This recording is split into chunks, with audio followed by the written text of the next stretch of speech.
Okay, the next exercise I wanted to do in the series was just an exercise to give people an idea or a feeling of what impact should really feel like.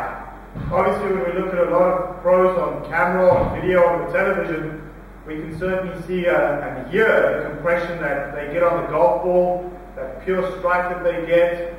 And what we're going to do now, I'm just going to make use of the corner of this carpet in the performance lab here, but you guys can do this with a door frame at home or any sort of object that can catch a golf club. And very simply, what we want to try and feel when we getting into an impact position is firstly the head being in the middle of the feet. We can see my chin in the middle of my ankles here. As I'm pressing into this carpet, I can feel a couple of things here. Firstly, I can certainly feel that there's bent of my right wrist here as I'm approaching impact.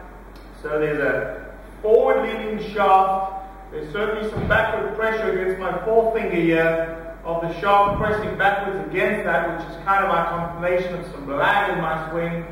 And also, if I turn this way, when I press against the carpet, I can also feel a little downward pressure of the shaft trying to take the club head into the ground. So obviously that's going to create the downward element, the compression that so many amateurs miss.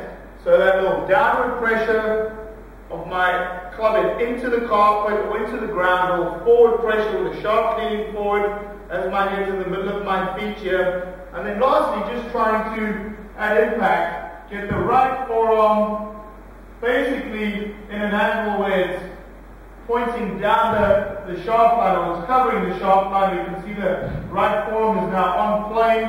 It's certainly not in a position where it's coming in like this and making the wrist very unstable. So everything's backing up that club head through impact. We're going to get good compression and obviously make sure we can create those crisp strikes to lower our score.